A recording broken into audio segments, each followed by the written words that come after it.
what's up, fam? Welcome to today's episode of 49 Faithfullee. We're your hosts, Miriah Lee and Teran Lewis. TL, what's going on? Nothing much. Just got off work a little over an hour ago. Now I'm just chilling. I have a 3-day weekend coming up. So, hearing, I don't know where it is where I see JV in the comments, but I don't know where everybody else lives. But my kids already start school on Monday. So it's crazy Wow. how earlier they're starting. They start August 8th here in Nevada this year. So it's nuts. So, yeah, I got to get my kids situated. So, yeah, I took a 3-day weekend just so I can take them to school and make sure everything is good to go. So, That's nice. What grades are they going into? 10th and 7th. Oh, okay. Yep. Nice. So today was the 8th day of training camp. We're like making our progress through training camp. It looks like the team's getting better each day, so that's, what we want to see. Before we jump into 49ers news, though, there's some other stuff I wanted to talk about. And number one being the Arizona Cardinals. And, because we like to celebrate the downfalls of our teams Division rivals. in our division. So it's funny, to see everything. Like, I feel like Arizona Cardinals are in the news, it seems, every week for something, and it's never anything good. It came out, I think, today that they suspended their running backs coach because I guess he beat up his domestic violence or something like that. So, and then Hollywood Brown was arrested this week for criminal speeding, which, it's kind of crazy. I had to look up, like, what is criminal speeding? Because, like, it's so rare that you hear somebody being arrested for speeding, first of all. And then for it to be criminal speeding, I'm like, what puts it at the category from speeding to criminal speeding, So I looked up the Arizona laws and everything. And, I was reading a story on it and that broke it down, what he had to be driving to get arrested for that and whatnot. And then they still closed the story with, however, it's still, so odd for somebody to get arrested, even for criminal speeding.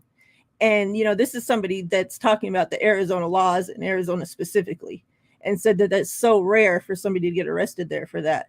So, like, that's kind of interesting. Like, did something else happen, like that just hasn't come out yet they, like, because sometimes they could do other things and then just be charged with, oh, we'll reduce it to criminal speeding, like, for, like, what else was he doing for them to take him to jail for criminal speeding besides speeding, like, it's kind of Yeah. interesting. Yeah, that's kind of weird. He must have been on his Henry Ruggs that day, because that's ridiculous. I know here in, well, I don't know about Nevada. I know in California, like, it's if you do 20 miles over the speed limit, like, they can give you, they can write you up for, like, reckless driving, but it's Yeah, not criminal driving. right. I think it might be in Nevada as well for over 20 miles over. So, I think I- to me, I personally think, like, for criminal speeding, you have to be, other than doing speeding, you can be putting. I mean, I know you're putting people's lives in jeopardy by speeding, but maybe he was running some red lights or stop signs, or something like that, where he could have hit people who are crossing over, whatever the case may be. But yeah, for criminal speeding, that's kind of different. I never really heard that before. But, like, reckless driving is one thing, but it could be criminal speeding because maybe he had a DUI. Well, You know what see, I it mean? says Uh-huh. what even determines criminal speeding. It varies from state to state, but in Arizona, criminal speeding is defined as either exceeding 85 miles per hour in any capacity, driving 20 miles per hour over the posted speed limit, or driving over 35 miles per hour in a school zone. But Hmm. then, like I said, it's very rare that someone gets arrested for criminal speeding, which makes Hollywood Brown's case all the more puzzling. Hmm. That's weird. Yeah, it's definitely strange. But yeah, Arizona, I had saved it. So it says, like, Kyler Murray, it all started with him scrubbing his IG. Then D Hop's suspension. Jeff Gladney gets in an accident. Hudson Mulling retirement. Then he decides he's coming back out of retirement. Murray gets paid. Hump gets paid. Brown arrested. Saxon charged with whatever it was. I think, like I said, domestic violence or something like that. So Hmm. it's just been one thing after another going on in Arizona. And from the sounds of it, they're having a terrible camp too. So, that's quite funny over there. Yeah, that's crazy. Arizona, yeah. I mean, and then the fact that Hollywood Brown is suspended, and I think what DeAndre Hopkins is suspended for like the first like 4 or 5 games or something like that for PED use. It's crazy. Yeah. Well, we don't know Hollywood Brown if he's going to be suspended yet, Yeah. do we? Uh, Because that's what I was wondering. Like D Hop's already suspended. yeah. They trade for Hollywood Brown, obviously for that reason, and now it's probably he's going to get suspended as I'm well. sure it was the fact that he's not just speeding, but he's criminal speeding. He's And gonna was get he's arrested gonna for it. and was arrested, so he'll get something. Maybe only like 3 or 4 games or something. So they could be starting off the season with like AJ Green and Rondell Moore at wide receiver. That's, I mean, better for us. Like, Yeah, I hope the length of the suspensions. Hopefully they start off like 0-6 or something like that. Like, yeah, I'm just glad that while he was doing the criminal speeding per se, that he was like, he didn't hurt anybody. Like he didn't hit nobody, exactly. kind of like what Henry Ruggs did. You know what I mean? Like it didn't was no reports of him, hitting somebody head on or killing somebody or whatever the case may be. So blessings for that. You know what I mean? Yeah, I'm exactly. just glad that they got him off the road. Because sometimes even when I'm driving on the freeway, and I drive pretty fast. Like I do, I don't want to put my business out there, but if it's in the 65 on the freeway, sometimes I'll hit 80, you know what I mean, on the freeway and Hmm. stuff like that. But sometimes I'll see people going 120, 130, and I'm just like, where are the highway patrols at? Exactly. Like, how are When you're they? doing How are they? 80 and they're Yeah, flying past you, yeah. And they're going like 120, 130, and I'm just like, man, if that was me, I guarantee I'd get pulled over. You know what I mean? Yep. But these people are just smashing through traffic, and I'm just like, man, like, where are the cops? Because they're going to end up hurting somebody. But yeah, it's crazy. That's the worst part, is that innocent people end up getting hurt. I want to say what's up to everybody in the chat. John V, appreciate you tuning in while you're working. Dave, what's up? Um, Mr. Shoddy. He's all, say it, please. Denise, Media, Miss Deb. Cowboys, Magic, Yankees. Oh, that's my lady in the chat. Oh, well, thank you for tuning in. Speak She's of a the devil. Cowboys fan, which is terrible. Oh, But she you does. you didn't tell me that when you were But just bragging about her in backstage, so yeah, so she's a Cowboys fan, but she is an Orlando Magic fan, so she gets a pass. Oh, okay. Bebop, Pinor, catching up. The Centennial, David, appreciate you guys all tuning in. Yeah, that's what I was just talking about. It says that what was it? It's either going 85 miles per hour or driving 20 miles per hour over the posted speed limit or driving over 30 miles per hour in a school zone. So one of those three he could have been doing. And like he obviously was running late for practice, right? Because it was at 7:05 when it happened. So probably practice started at like 7, and he probably was running late, freaking speeding his ass going there, and then he gets pulled over and arrested. So then you're late on top of it anyway. Some other news that came out today, we were working out some players, offensive line. It's interesting. We worked out a quarterback, which that's the most puzzling to me. We'll get to that in a minute. We were working out some wide receivers and ended up signing wide receiver Willie Snead. Your thoughts of when you saw that we ended up signing him? Do you think that he ends up just being a camp body, or do you think that he has a shot of making this team? It's kind of interesting to say. And before I go, Denise posted in the chat he was driving 126 miles per hour. And she lives in Arizona. And she lives in Arizona, so she knows. Yeah, that's crazy. 126. Yeah, that's what we're just talking crazy. about. Thanks, Denise.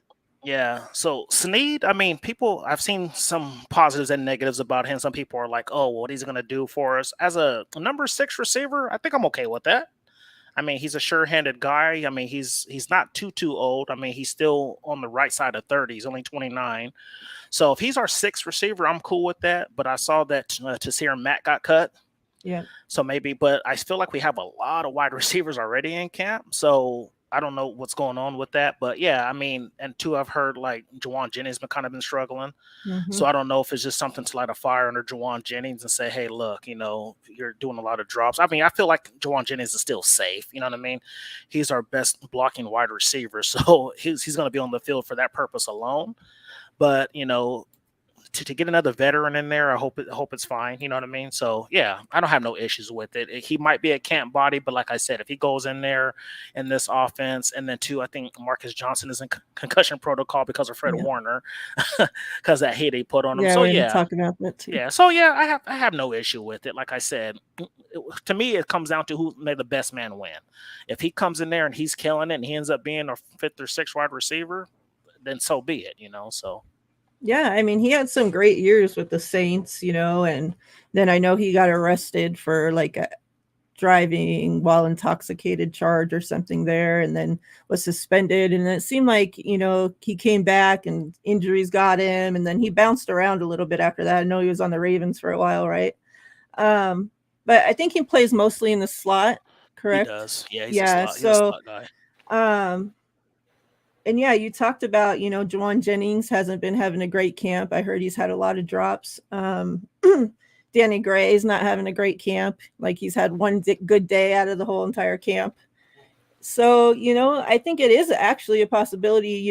When we were doing our roster breakdowns prior to camp, we thought, everybody was fighting for that last, wide receiver spot.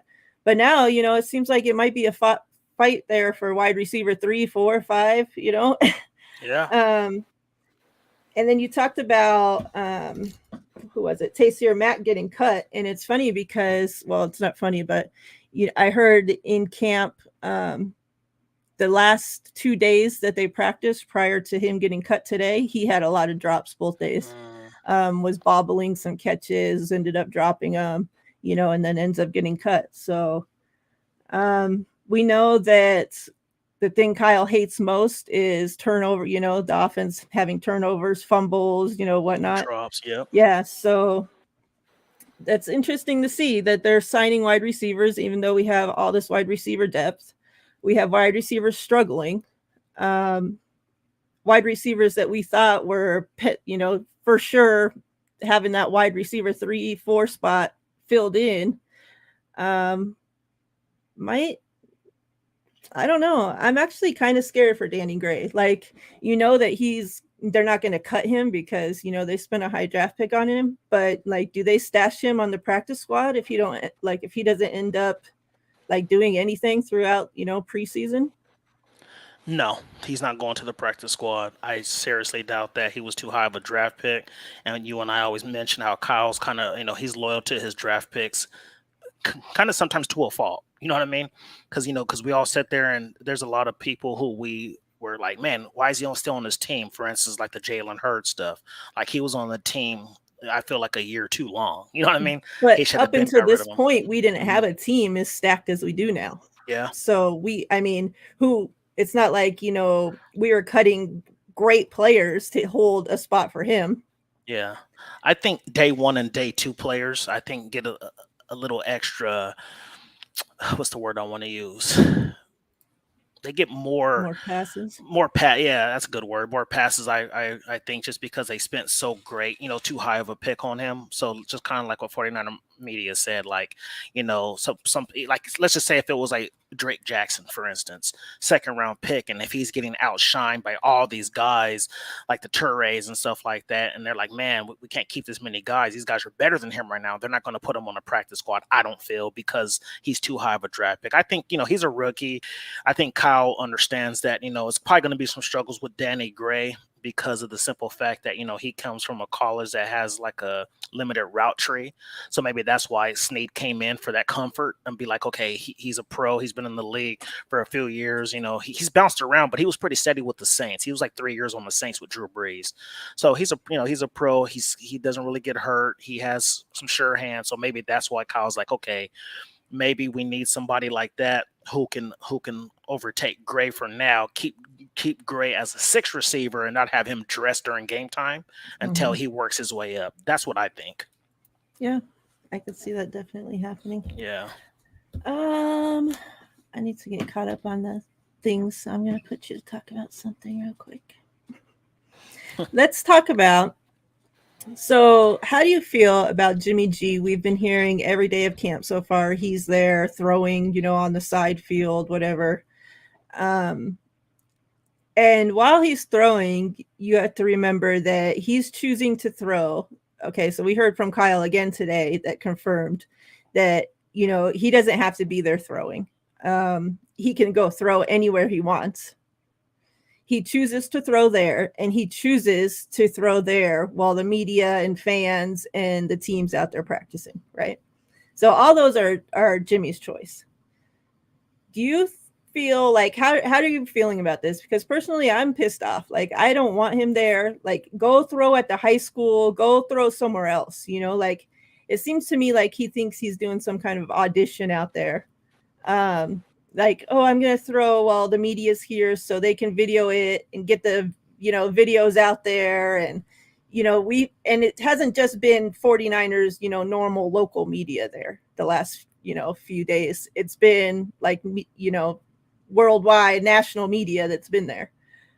So how do you feel how are you feeling about Jimmy being there, about him choosing to be there during all this time? And how are you feeling that he still gets traded? Do you think it's still going to about going to the Giants? I was thinking, I'm picking the Giants, and I'm hoping that if we were to trade him there, that they do a swap, like we trade him and get Tyrod, whatever. Tyrod Taylor. Yeah. Because that's who I wanted as the backup to begin with. And then he signed with the Giants. So I think that would be perfect. Yeah, I think I wanted Tyrod Taylor too because he's pretty similar to what Trey brings. Yeah. You know what I mean? Mm-hmm. So, yeah. So as far as Jimmy, I'm agree with Denise here. I think he's trying to take that shine off of Trey a little bit. I think he's, and two, it's no secret that people have been talking about Trey and, he's struggling, all this other stuff. So I think it's a ploy from his agent to be like, yeah, go out there. And I seen somebody report saying like, he threw a perfect 50-yard bomb and all this other stuff. I'm just like, whatever. Like when? So, yeah. When did he ever do that? Yeah. So, but it's funny though, because Grant and Matt Mayoko were like, no, not Matt Mayoko, Matt Barrows were saying that the media is not allowed to film Jimmy. They're not allowed to record him. But obviously, but people the fans ain't dumb. are. The fans are. Yeah. So he knows that. Yeah. So people are he's by the fans. He's shaking their hands and all this other stuff. He wants attention on him. He wants the attention on him, and he wants to take the shine off of Trey, I believe, and kind of just showing people that like, I still got it type stuff like that. You know what I mean? So I don't like the fact he's out here. I don't even like the fact that Kyle and John are even letting him come out there. I'd be like, look, you have San Jose State. You have a local high school, just like you mentioned. Go throw there if that's what you want to do. You know what I mean? Right. So yeah, I don't really care for it. I don't know. As far as I think they're waiting on this. I think they're waiting on the fact of like, I mean, it's causing so much controversy to where like fans are now being like, look, Trey's struggling and Jimmy's healthy now. Let's go out there. Let's keep him on the team. And I'm baffled, to be honest, that people are cool with keeping him as a backup and being the highest player on the team. Like, who does that? Yeah. I mentioned this before. Like, what employer has their employee that's making the most money sitting on the bench and not giving no production? Like, I'm going to give you the highest paid salary in the company, but you know what? You just go ahead and chill and don't do it. Let everybody else put out their hard work, sweat, and tears, and you just chill and you make more money than anybody in our office. Like, who does that? So, you mentioned it before, and I'll agree with you. If this man is on this team week one as a backup, because he's not going to take a pay cut. Like, why would you? Right. If they say, hey, Teran, we'll keep on this team as a backup, we'll turn that $25 million into a 3-year deal where you're making only $8 million a year. I'm going to be like, you're out your mind. I'm taking this $25 million this year, and you're going to have to suck it up and keep me on the bench. You know what I mean? And you said that if he's on his team week one, somebody in the front office needs to be fired. I'm 100% in agreement with you. That is that right there. Like I said it before, I've said it for months that Kyle and them, I feel like they've gotten bamboozled. Like, I feel like Don Yee has finessed this organization. The fact that when he scheduled his surgery and all this other stuff. So yeah, I don't like it at all. Ultimately, I don't think he gets traded. I think I want to say it's August 30th, August 31st, where we have to turn in our 53-man roster, which is 10 days before the regular season. Or actually, you have that Thursday game first. So the Thursday game's like September 7th, I think, and then we have the August 31st, and I think is when you have to have in your roster the 53-man roster. I think that's when he gets let go. And then people were like, well, how about we just trade him and eat some of the salary? That would be done because why don't you just cut him when he was hurt? Yeah. Oh, we can pay 10 million out of the 25 million. Why would you do that when you could have cut him for 7.5? You could have saved 2.5 million. So that doesn't make any sense either. So I'm just tired of it. I can't wait for this dude to be off the team, and I'm sure that Trey is kind of feeling uncomfortable a little bit. Whether he was told the starting job is his or not, it's still going to be in your head while the person who has helped us, not led, helped this team go to 2 NFC championships and the Super Bowl. So you're going to feel uneasy, like, man, every time I struggle, it's going to be more criticism on me because he's still on this team and people are going to be wanting him to start, especially the players on this team, like, like the Kittles and stuff like that who are comfortable with Jimmy. And, plus the fact that we've heard that Debo and him have no chemistry. So is Debo sitting back looking like, hey, you know what I mean? I don't know. I'm not saying he is, but it could be a lot of stuff going on. So that's my thing. I think this dude is let go unless something happens with Deshaun Watson, where the league comes in, and who knows how long that's going to take, because his legal team said that they're going to bring up the Big Ben Roethlisberger situation where he sexual assaulted the lady in the restroom, and he got off, and it was proven that's what happened. So his legal team is going to bring that up. So I don't know how much that's going to hurt or help the cause of the NFL, but unless Deshaun Watson is suspended for like 10 or more games, that's the only destination I see him going to for a trade, because they can't eat his salary. Otherwise, he's cut. Yeah. I wish whatever happens, they would just hurry up and do it. If you're going to cut him, just hurry the fuck up, because I'm sick of him being here.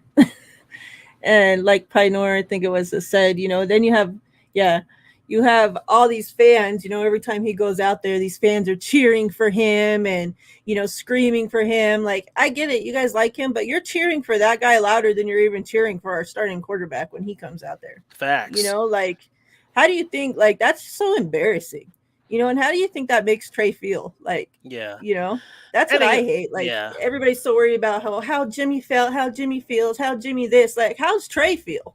I'm sure it's not comfortable. Like, I would hate going into work every day if I took, my boss's job, and yet they still have my boss coming in and sitting in an office, not working, right next door to my office, like where I had to run into him every day or whatever. Yeah. Like, it's just like, it's so weird. Yeah, no, I totally agree with that. And I've heard some videos of the recordings and stuff like that. And it's not only, I hear the females cheering for him. And we know half the time the females are cheering because they think he's hot or whatever the case may be. But at the same time, like, I've heard people in the background, QB number one, QB1, and all this other stuff. I'm just like, that's disrespectful.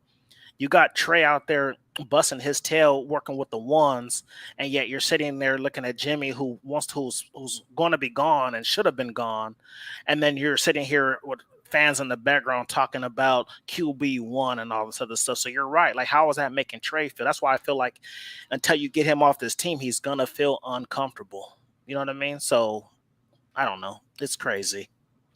Yep, I agree. Hey, Peachy. Hey, Tia, I missed you earlier. Sorry. Hey, Polo. What's up, Chris? Swan Song, yep. Hey, Swan.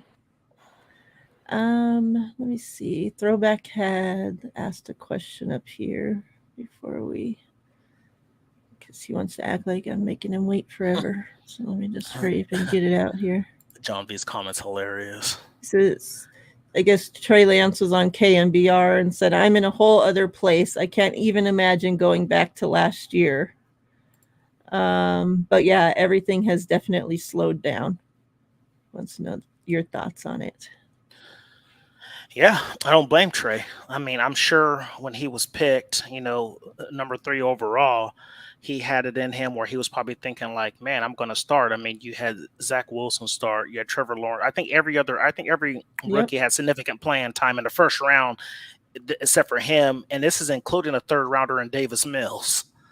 So I'm sure he went into it thinking like, man, I'm gonna be the starter of this team, this and that. So I don't blame him. I wouldn't want all that headache of last year either, because I'm sure it was so much back and forth. I'm sure he felt uncomfortable. I'm sure a lot of these players, were in there taking like low key like shots, like underlining shots to Trey, like, oh yeah, Jimmy, you're a winner, and you know what I'm saying, like Yeah. that's because people get petty like that. Oh, Mm-hmm. you're a winner, and you took us to the NFC champ. Just stuff like that. And Trey's hearing all this stuff, so always like, how many people were really supporting him last year? I feel like this year he finally has the support, and he's probably like, man, finally I got this whole team behind me. I want to take us to the promised land, but yet you still have that feeling of Jimmy still lingering in the background and fans cheering for him and QB1, and he's out there throwing, and people are like, and you got people on Twitter, oh, Trey hasn't been looking good. Let's keep Jimmy. He's on his last year. Just give him one more year. Trey's only 22. It's so dumb. So, yeah, I don't like it at all. So it's ridiculous to me. But I don't blame Trey. I bet you last year was probably a nightmare for him. Yeah. And like you said, especially, when you're picked number 3 overall, like in today's NFL, you don't go to a team and sit behind a quarterback. Like that just doesn't happen in today's day. That's why, like, we all thought, freaking Kyle was crazy to be doing that, because back in the old days, back when Kyle's dad coached and shit, that's what you did.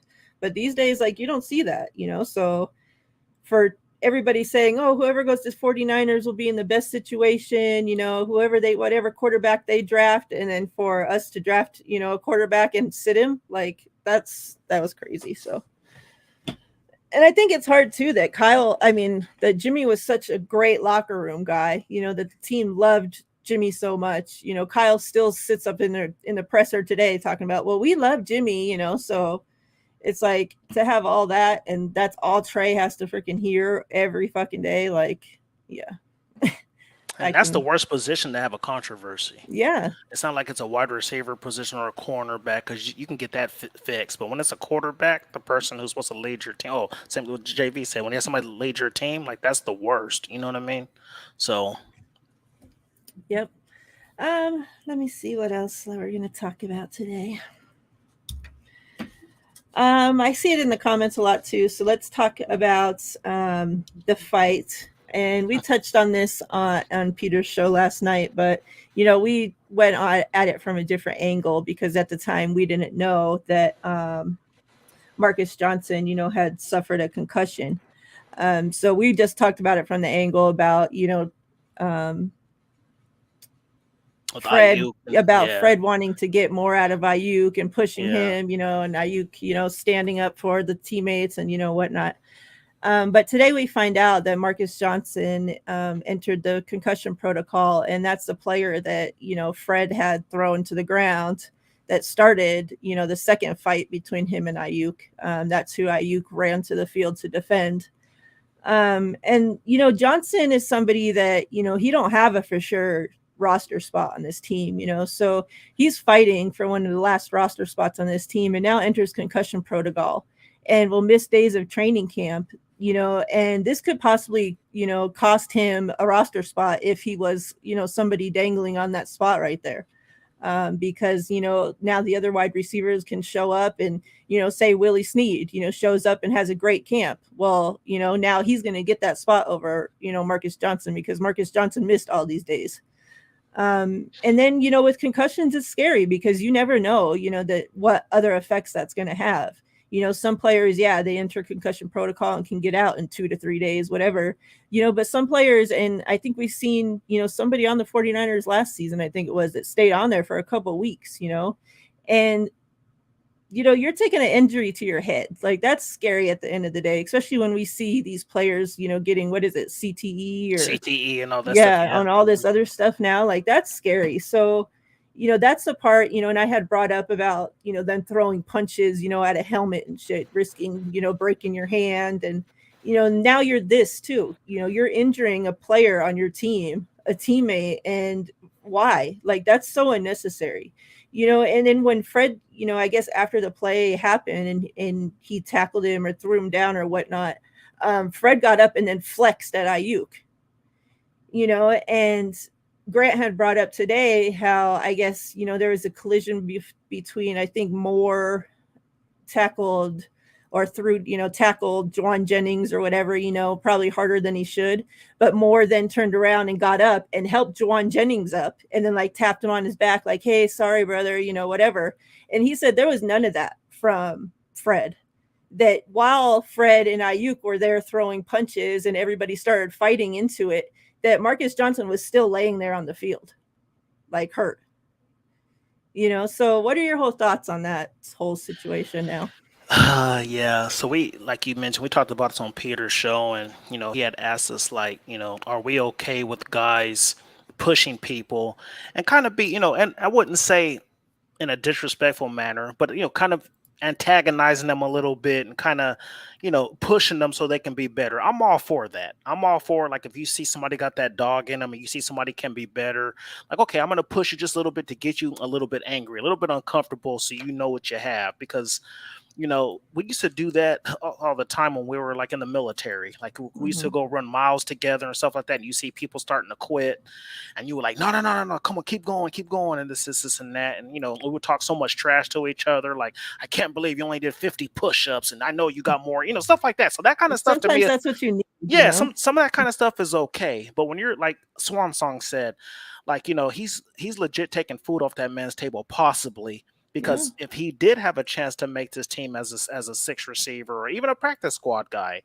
it's like that hit was unnecessary. It didn't even need to be done. So for Fred Warner to do that, I'm not cool with that. And like you said about the break, throwing fists at helmets, like, I don't know if you ever tapped or touched a helmet, Miriah. Things are hard. Yeah. Like, so for you to be doing that, like, you got to be smarter too. Like, you're a wide receiver having a heck of a camp. There's no need for you to break your hand, brother. Oh my you know God, what I mean? I'd Like, be that's so pissed. that's what I'm saying. Like, a linebacker can get away with it a little bit. They can put the club on, like Patrick Willis used to do, and go out there and tackle and stuff like that. But for a wide receiver, that your hands are your bread and butter. So yeah, after, and I think Kyle had a statement. He was just like, yeah, he understands that fights happen, and this and that. And then somebody else had mentioned it too, some other NFL player, but it was D'Amico Ryan. So he was just like, look, it happens. It's never going to stop. People are going to fight, but it's about being smart. And when you start throwing punches and, start breaking hands, like stuff like that. And like I mentioned on Peter's show, like, it was the incident with Steve Smith Sr. from Carolina, where he got into a teammate. He broke his teammate's jaw. Like, we don't need that kind of stuff going on. And I love me some Steve Smith, but that kind of stuff cannot happen. You're only hurting your own organization, and you could possibly it could be somebody. I know people just say, well, it's just a guy who may not. I don't care who it is. It's still a human being, and you don't know if it's going to come to a point where that person can help you in a championship run, this and that. So to me, it's kind of selfish. I think, like, I'm okay with Fred Warner antagonizing some people to make them better. I'm okay with that because, like I mentioned last night, I'm old school. Like, you got to have some thick skin. People are going to talk trash about you. They're going to do this, and I'm cool with that. But for a late hit and for you to flex on them like you thought it was okay, it's not like if he would have picked up Johnson. Oh man, I'm sorry, man, that's my fault. That would have been different. But he literally did that on purpose, hit the man, then got up and was just like flexing on Brandon Ayuk, like, yeah, like what? So that, and you're taking it out on Marcus Johnson to get at Ayuk. It's not like you didn't even do it to Ayuk. You're doing it to another wide receiver that's fighting for a roster spot just to take it out on Ayuk. Yeah. So I wish Fred would handle it better. You and I had met him in person. Seemed like a great guy, so I'm not going to sit here and slander him and say, he was a jerk, but that was a jerk move. You know what I'm saying? So that was a jerk move, and like JV said, he's a captain on defense. He should have known better, and if I'm Kyle and John, and D'Amico, I'm telling him, man, you do that again, we're going to consider taking that captain patch away from you, like, because captains don't act like that. You know what I'm saying? Like, you need to reconsider it. So, yeah, I don't like the way he handled it. Now that the story has came out, I'm glad that Kyle said something and said he don't put up with that kind of stuff, and he was upset. I just hope that Fred has learned his lesson, and he's humbled himself and said, okay, because I'm sure that he had a talking to.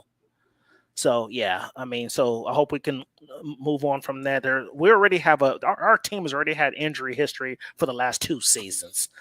Like, we've been the most injured team the last 2 seasons. Like, let's not have this again. You know what I'm saying? So yeah. So and Shanahan, thoughts. When he spoke about it today, even said, like, that was an unnecessary shot. Like, Fred shouldn't have done that. Like. Yeah. And Pinor says, and I get this, like, I'm with this too, but having a late hit on your teammate, like, that takes it a step too far. He says, I'm happy Fred did that shit. The atmosphere needs to be tested, and I believe the defense will be number one. Bosa contract season, Fred with his attitude. Secondary is solid, bully chemistry. Like, yeah, all that's fine and great, but when you're taking your teammate out, that's way completely Yeah. different. And Dave, I saw Dave's comment. He said he would still keep the C on his chest. I agree. I don't think you Yeah. should take it from him. I would tell him though, you do it again, I'm gonna consider taking that seat from your chest because a captain is supposed to be the example. Captain is supposed to be out there and showing people like, yeah, I understand. Like I said, I understand being hardcore and you want to talk some trash, this, and that. But the fact that if he does that again, I would consider taking that selfish chance and say, look, you're not leading by example on here. You're hurting players that are not even involved. Like you said, for him to hurt somebody to prove a point to another player is crazy to me. Yeah, that is. So, yeah. Yeah, I'm all for him pushing Ayuk and bringing out the best in Ayuk, but when you're costing somebody else possibly their career, like, that shit's way unnecessary. And when that person's your teammate to top it off, like, that's crazy. So, as we talk about the defense and we talk about, the offensive lines probably struggling a lot, because this is a number 1, number 3 top defense, whatever. There seems to be, most of the spots, the starting spots are secured on the defense. There's some battles for those backup spots, and we talk about the last spots on this roster. And somebody that we had high hopes for, both of us are big believers of Ambry Thomas, and it seems that Ambry Thomas is having a not so great camp. He had like one good day, and then everybody says that all the highlight catches we're seeing online, that those are all coming at Ambry's expense. Let me see, I have how many throws and stuff.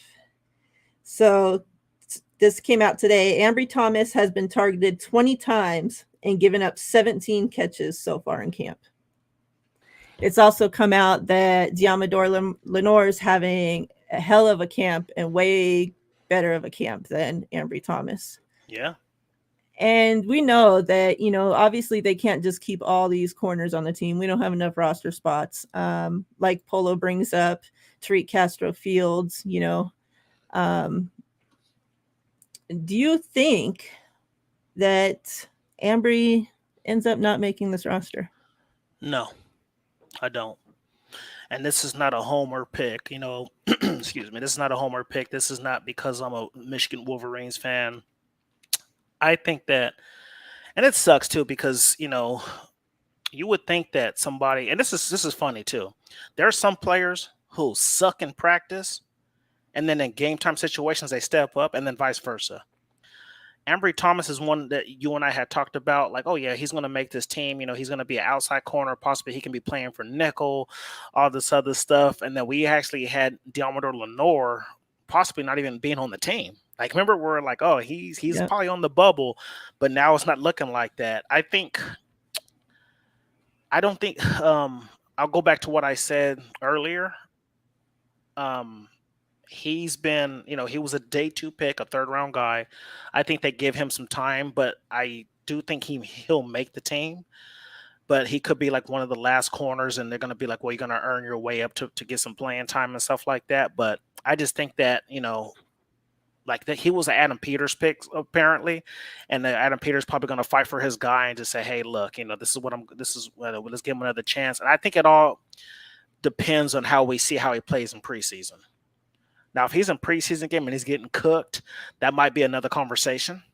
But I think right now, because we're in practice, and I said it before, it's like I feel like, I know that Ward and Ayuk are having a great camp and stuff like that. But I feel like players, when they play against their own, they struggle sometimes. You know what I mean? Because they just, and it sucks too, because even Trent Williams was like, well, the defense, sometimes he knows our plays and stuff like that. So the fact that he's struggling, knowing the plays is scary. But at the same time, I don't think they're playing to his strengths a little bit. Like he's more of a press corner, and they're playing like off man and stuff like that. So I don't know. I guess we'll see what happens. I think he's safe just because of where he was picked. I mean, look how long we kept around like an Akello Witherspoon when he was struggling and stuff like that. And he was a third round pick. So, and I'll bring it back to but like bring it we back didn't to have talent on the I agree. talent at the That's team true. on the team at the time. That's true. Like we're But running out of roster spots to just yeah, keep holding people I just because they were yeah. high round picks. Yeah. So and maybe Kyle has changed. Maybe now he's looking at it as like I can afford to cut a third round pick. I can afford to cut a draft pick because I have so much depth. But at the same time, you're looking at it, Samuel Womack, Tariq Castro, Fields, Dylan Lenore were draft picks as well. You know what I mean? So if you look at it, if they keep what like 5 or 6 corners on the team, I feel like he's safe. But like I said, I think preseason games will tell more of what's going on. So yeah, I think it's definitely interesting to see who during the preseason they play at slot corner, because we still have to keep cornerbacks for slot too, and they've been playing Diamador and Ambry both on the outside, where a lot of people thought going into last season that Diamador Lenore they would play in the slot, and he hasn't even taken 1 rep in the slot. So yeah, I will say this though. Hold on, everybody enter your numbers. We're going to do a giveaway 1 through 100. Make sure you don't enter any duplicates. Go ahead. I will say this though. If there's some type of deal that goes on and we see like an extension from Emmanuel Mosley or something like that, because they're like, oh, let's just pay this man now, he can be in jeopardy of being gone. Because that means that they feel like they could, they're going to hold on to Emmanuel Mosley because he's in a contract year. And then they're going to be like, okay, now we can afford to get rid of some of these other guys that are not under contract for, you know what I'm saying? So that's what I see. It's just, I guess it just depends on what's going on. So, yeah, because I just feel like we have a lot of good corners on the team now and not very many roster spots for them. So, and, like we keep saying, oh, well, we could stash this person on the practice squad, but still they can only, save so many players. Is it, 4 a week or whatever? Protect 4 a week. Yeah. Yeah. So you still have a whole practice squad that can't be protected. Yeah. I think there's like 10 to 12 on the practice squad. I don't know the number off top, but it's like 10 players, 12. I don't know, but you can protect 4 every single week. So. Yeah. So, I mean, that's a lot to be on there that's not protected, knowing that we have teams, even when we weren't as good as we are now, teams that were salivating, waiting for us to drop players so they could sign them, like the Seahawks. And so now that we're good and people know that we're going to have to cut some good players, like we don't have enough roster spots for them all, so teams are waiting, like teams know that's happening, and not just us, other great rosters too, like, the scrub teams and teams right there on the verge of being good. Like they're waiting for teams like us to be cutting players or to be trying to even stash them on the practice squad, Yeah. Like I wouldn't be surprised if every player that we tried to stash on the practice squad ends up getting poached by somebody. Oh, for sure. Seattle will be lurking. Yeah.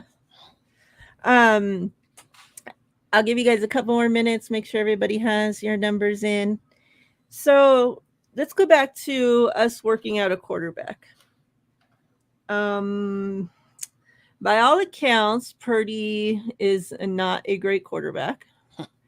And I mean, he's little. Like, I hated that. Like, even though this was the last pick the 49ers made, like, I hated that they spent it on Purdy. Like, I just felt like they could have, gotten somebody better, a different, in both spots. They could have picked somebody with that spot that was better than Purdy, and they could have found a better third string quarterback, undrafted or whatnot. I know, like, when we did our roster things, like, I messed around and I'm having Purdy as my quarterback too, but like, I am not a Purdy believer. Like, I'm not expecting that one day Purdy's going to be our backup quarterback. We're going to ride off into the sunset with him. Like, do you think it's possible? Like, we don't need a 4th quarterback on this team. So why are we working out quarterbacks? Maybe because they don't like Purdy either. Maybe they're just saying, and Pinor makes a great point, because I was going to say the same thing. We had Mr. Irrelevant, which means we had the last pick. So it's not like you had to worry about, is somebody going to draft him after us? You could have, like you said, picked up an offensive lineman, picked up any other position, and then said, okay, Purdy, we'll bring you in as an undrafted free agent. You know what I mean? And poach him that way, unless they just felt like, well, he's really good. I want to have him on my roster as a draft pick. But yeah, he was Mr. Irrelevant. You could have just went with anything else but that. But yeah, I think Purdy, I've been hearing nothing but bad things about Purdy. Like, like, I guess, like, they're not really sacking anybody right now. They're just Yeah. like letting them, like, they have to touch them and say, okay, you would have been sacked. But And I guess Purdy there was still gets sacked.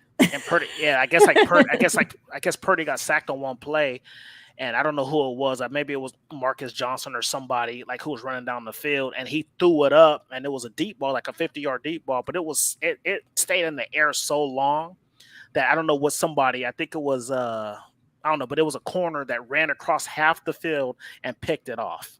You know what I mean? So he pushed too much air under that and stuff like that. So I think he's probably gone.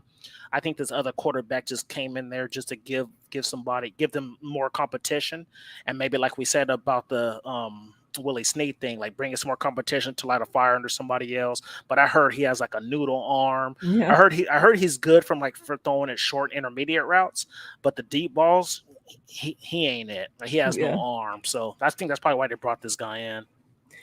Swan says that we did carry 4 quarterbacks last camp, and he's right. Jimmy, Trey, Sudfield, and Rosen. Yep, it's true. So yeah, maybe just to get through preseason, because they're not going to want Trey to play too much, and then they need a backup, and guy in case something happens. So yeah, that could be it too. Yeah. I'm just Purdy. I don't know. I have a feeling if I don't Purdy even want to have good, him on the practice squad. Yeah, I think if he looked good. Like if he was looking, he had promise. I don't think that they would have got that 4th quarterback.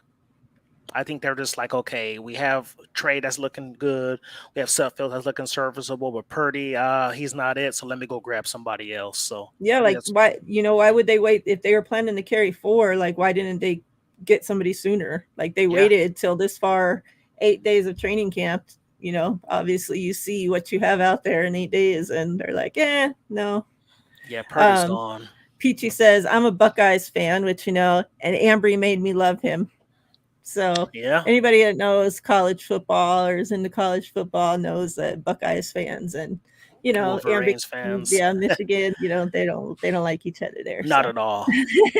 And I'm rooting for Trey Sermon, Peachy. So there's an Ohio State Buckeye who I want to do good, and I want him to win that second job because I feel like he has, them getting TDP kind of lit a fire under him too. So. Yeah. Peachy, since you're here, why don't you tell us your feelings? Like, how are you feeling about Trey Sermon?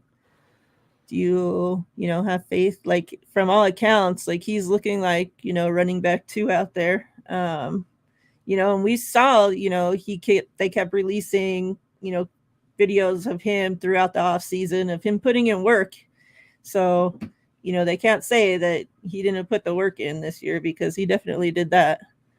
I hope whatever doghouse, whatever he was in last season, that doesn't roll over to this season, because as much as I'm a huge, I think that TDP and Mitchell's like a fantastic 1-2 punch. I went into last season thinking that Mitchell and Trey Sermon would be a fantastic 1-2 punch, so like, I don't think that we need to make it a competition between the 3. Like, I think having all 3 of them, Trey Sermon, TDP, and Elijah Mitchell, like, we can't ask for more than that. Yeah. Like, that's a hell of a freaking running back room. And by all accounts, Mason's sounding, like he's going to be that dude too. So that running back room is going to be scary. Yeah, and I was going to say too. Oh, you can do the thing. You can do the thing. Okay. See who wins. Yeah. Before I lose the numbers too far up there. I'm going to find them right now. Hold on. Let me go up. All right. Looks like we started with. Pioneer put 55,000. I know. I saw. Such a pain in the ass. 86. 86. Can't see it. Whatever. Oop. I like to show it just so people don't think I'm lying. You know what's funny? I think my lady won with 88. No, she's disqualified. She's not even a Niners fan.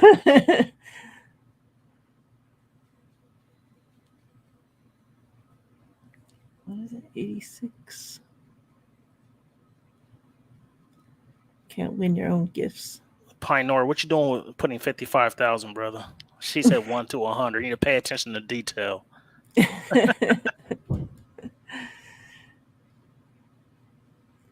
So I don't know. Are we giving it to her? Or? Yeah. Well, I told you her dad's a Niners fan, so she'll probably give it to him. Okay. Let's see. Oh, Peachy, what did she say? Oh, did she comment? Let's draw this. John V, I picked 52. It's not fixed. Exactly. Tell him, JV. It's George Kittle. Numbered card, 95 out of 299. Let me see. Perfect. Get some regular light in here. Nice.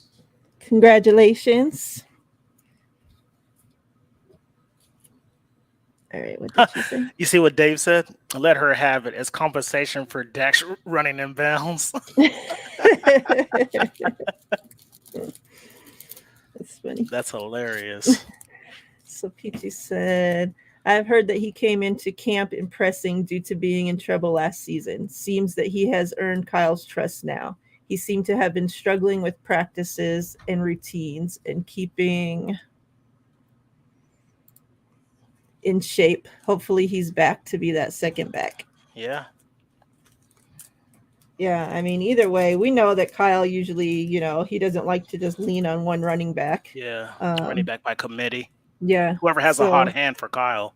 Yeah, usually we don't see the same running back start, more than a handful of games if they're all healthy. Like we saw that obviously change last season because we had so many injuries. But so yeah, I mean, there could become a point in the season when we see all three of those backs as the listed, starter.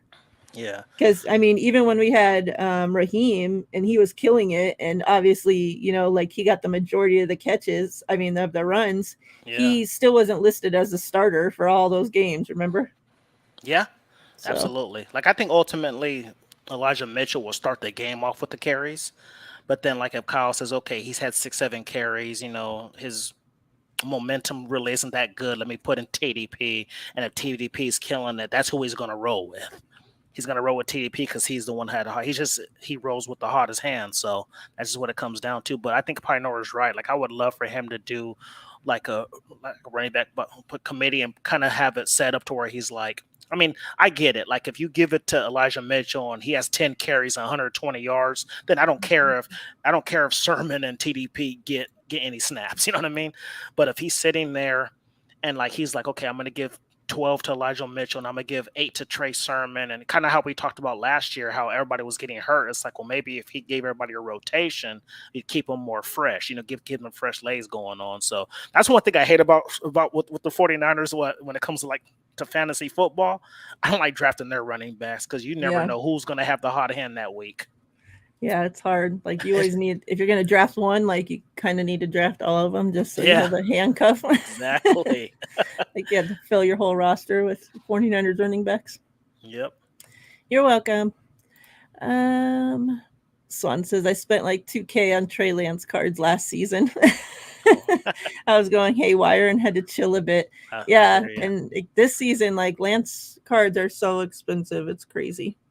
Like, it's funny, people say, oh, he's such a shitty quarterback. He's this, he's that, he's a bust. Yet his stuff's selling for outrageous amounts, Something that I heard Grant talk about today, and, he said that he got an email from somebody bringing up the way that Trey Lance holds the ball, and specifically where he holds the ball. And that he was saying that he has and I pulled up pictures, I pulled up some video from training camp of Trey throwing and took screenshots of it, where you could see Trey's hand on the football. So they had brought up that his pinky is where his hand starts on the laces, and then the laces kind of go through the palm of his hand right here. And, they were saying that normally, it's your middle, these fingers right here that you want to have on the center of the laces when you're holding the football, right? and that Trey's is more like kind of like it kind of like makes it seem like it's almost pointless, like where he has the laces, like that he doesn't even use the laces to kind of grip the ball. So, like, what were your thoughts? You said that you saw that as well, and so obviously you heard him explain it, first account. Yeah. What are your thoughts like on, because I do see, that he does hold the football different than, a lot of other quarterbacks. Somebody did bring up that Mahomes holds the football like in a similar way as well. Mm-hmm. But for the most part, obviously the football is not held like that by quarterbacks. Do you think that's the style he throws with, has something to do with that? Do you think maybe that, the wobble is a result of that? Maybe that's why he doesn't throw such a tight spiral. Like, what do you think the reasoning and the effect that that's having?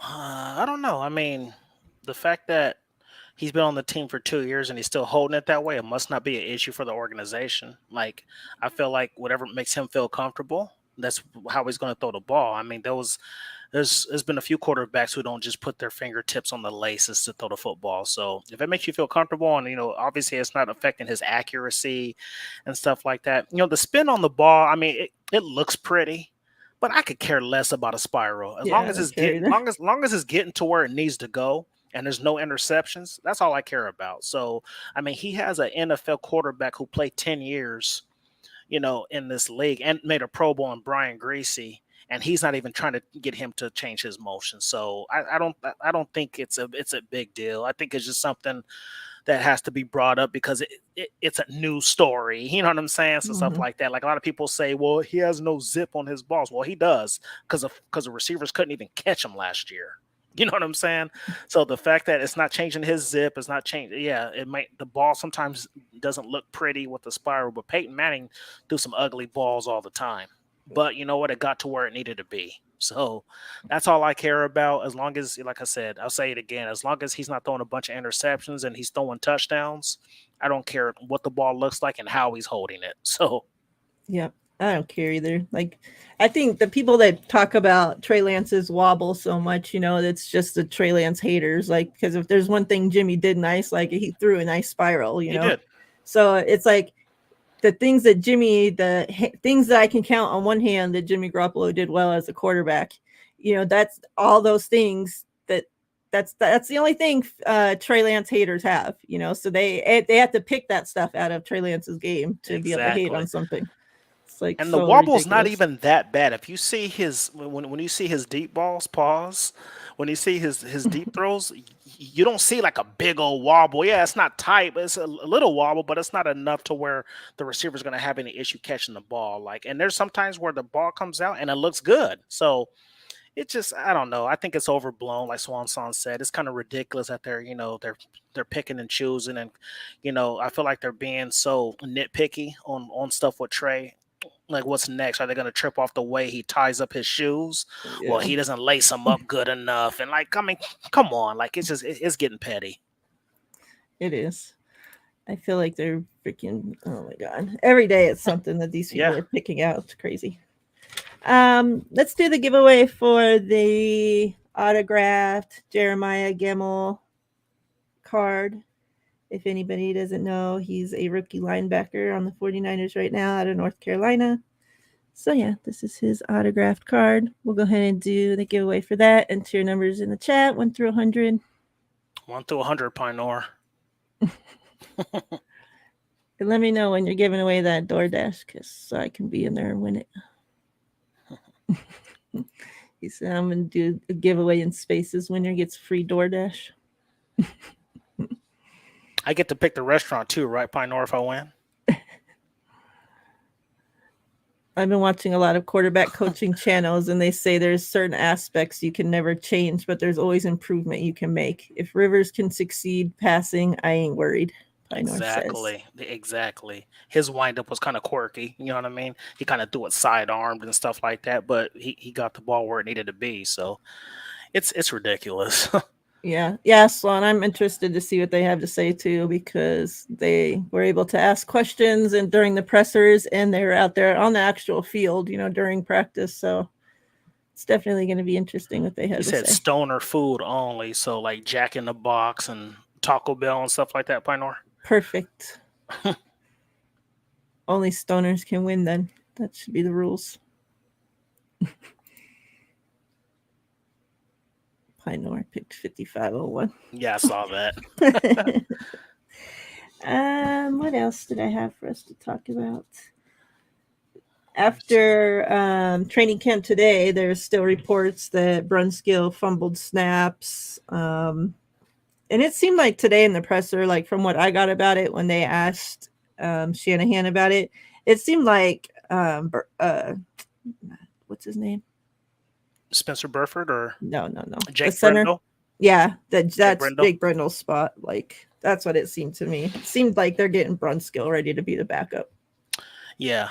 of And here's my that right guard, everything. Yeah, and here's my thing though. If you guys are ready are kind of locked in on Brendel, like just have him take 80% of the snaps. Like I don't know Exactly. why you keep giving it to Brunskill when he's fumbling every snap or he's keeps getting beat almost every rep. Like Yeah. you guys are wasting your time. Like just keep it with Brendel, let that chemistry continue to grow, and stop playing musical chairs with this offensive line. Like I just don't get it, man. Like you and I said, by preseason week 2, I mean, well, I feel by preseason 1, I think the first game is August 12th. Okay. So by that time, I hope they have it instilled where they have an offensive line where they know who's the starters and just keep them there so that chemistry and continuity can grow, because I'm sick of all this stuff that's going on. So right now, from what it's looking like, we were pretty much right about the offensive line and the starters, except for right guard, because we thought it was going to be Brunskill. So right now, from what I'm hearing, it's looking like it's Trent Williams, Aaron Banks, Jake Brindle, Spencer Burford, and then Mike McGlinchey. So Yep. if that's your starting line going forward, give them majority of the snaps. Like Trent Williams, Yeah. he can take off as many days as he wants to. I don't care. Like he don't even have to come to practice, in my opinion. But he's that much of a dog. But yeah, but that offensive line, if that's what you feel is the number one first team, leave it as that. Yeah. And I'm okay with that. Like, I'm Yeah, much rather Brunskill not be in the starting lineup. I mean, by all accounts, that's Burford's job now, yeah. the other spot. So, And it's Dave kind had of mentioned it crazy. earlier. Uh-huh. Go ahead. Go ahead. No, it's Dave mentioned earlier too about Jalen Moore, him being injured too. So I think that's why they were bringing in more offensive linemen as well Yeah. because of that injury. So I just hope he's all right. I don't know how severe it is, but hopefully it's not too bad. Everybody, make sure you have your numbers in. I'm going to draw the winners shortly. But something we also didn't touch on was that they put tight end Matthews on IR because he Yeah, tore his ACL. So that's really unfortunate. We knew that yeah, he was, transitioning from wide receiver to tight end, and he spent last year, on the practice squad, had been bulking up, and by all accounts, he was looking like, he could possibly make a run for that tight yeah. end spot, so that really sucks that he suffered that injury and is going to be out for You know the what people season. were saying? I heard some people saying he was kind of looking like a Jordan Reed out there, like like not a physical tight end, but more of a receiving tight end because he Right. was a wide receiver. He bulked up, so they were. I don't think they were going to use him as a blocker. He was going to be like a receiving tight end after Kittle. So yeah, it Yep. sucks. Yep. So it'll be interesting to see if now, one of those other guys can take it from Dwelly, or if Dwelly ends up getting that spot now that Yeah, Matthews is out. got Tyler Kropp, but I heard that Tanner Hudson's been looking good. Yeah, I heard that too. And Fumagalli had a couple great days of practice too the last couple days. Yeah, So they're definitely fighting for those spots. yeah. All right, Deepest let's roster pick we've the had in a winner. long time. Yep, I agree. That's why I'm just so excited for this season. Like even for normally, like it's like, yeah, whatever, it's preseason, but I'm even excited for preseason because I want to see these guys that are battling for those last spots, what they look like. So I'm definitely watching preseason this year. All right, 14. 14. The number started with Pinor at 5501, right? I don't know. Let me see. Maybe not. Let me see. No, I think it started with JV at 44. Okay. So 44, 50, 67, 69, Pioneer's disqualified because they don't pay attention to detail. 75, 85, 19 is the closest I see so far, but let me keep going. 21. No, wait. You said it was 14? Yeah. That's like 11 is closer. Let me see. Make sure nobody else put any numbers before. We have 34 I see on there. Yeah, it looks like Swan Song is the closest with 11. Congrats, Swan. This is coming from the person who said it was rigged. Yeah. Well, it's rigged, so let's do it again because I don't want Swan Song thinking it's rigged. Swan's officially part of the 49 Faithfullee team now. He's going to be doing all the artwork, so I don't know if he's allowed to win. It's rigged to have your girl winning, and now Swan wins. Like, it's crazy around here. Congrats, Swan. Jeremiah Gemmel. I hope he makes a team. I love that guy, man. Yeah. I'm high on him. I'm telling you, he reminds me of Chris Borland, just a little bit more athletic. And I loved Chris Borland. So did I. I was crushed when he retired. Me too.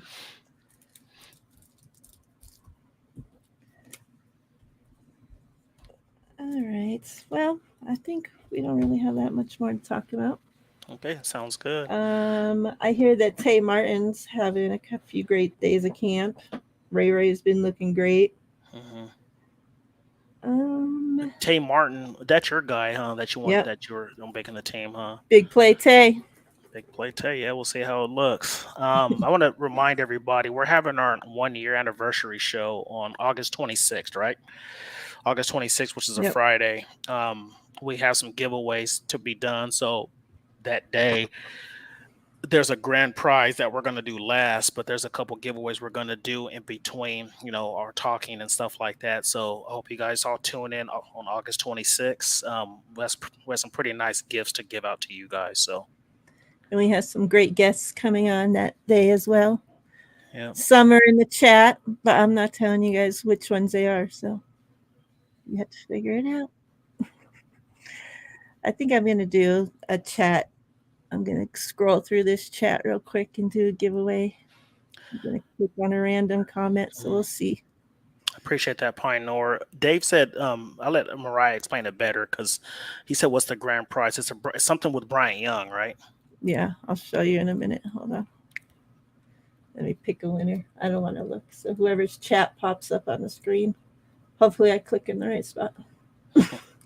I don't shut down production. Hold on, let me make sure it's there. Okay. That's for real. All right. Scrolling. Did someone pop up or no? That Swan Song popped up again. Oh my gosh, Swan. Congratulations, Swan. Let's pick you in a card from here. See what you got. John V. Me. Ooh, hi. Hello. Hi. That was actually pretty smart. It didn't work, but that was pretty smart. Pioneer. Bryant Young gets to sack your mom. You won something, Swan. We're about to see what you fixed. I know. At least it's not JV shit. People are going to start rioting soon. Oh, this is one of my favorite cards. Let me turn on the light.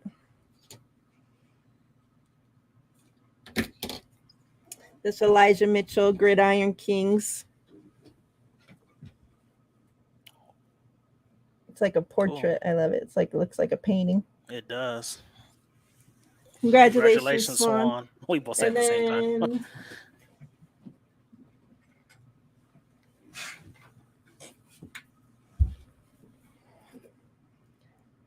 That's what the grand prize winner gets. So, yep. A signed picture by Bryant Young. Yep. Beckett certification. So that'll be the grand prize for the anniversary show. So yeah, make sure I'm gonna create the channel on the show on YouTube soon, so that way we can start sharing it out to everybody. So please make sure when you guys see that it's posted on Twitter or whatever, share it, so we can have a good turnout, celebrate, a year of being on YouTube. Yeah. A year of you guys supporting us. I truly appreciate it. So You to guys are give all back, awesome. yeah, we want to celebrate and give back to you guys. Have some fun, as you know, because that'll be right after the last preseason game. So Yeah. be able to celebrate. You see what JV said? Look at his last comment.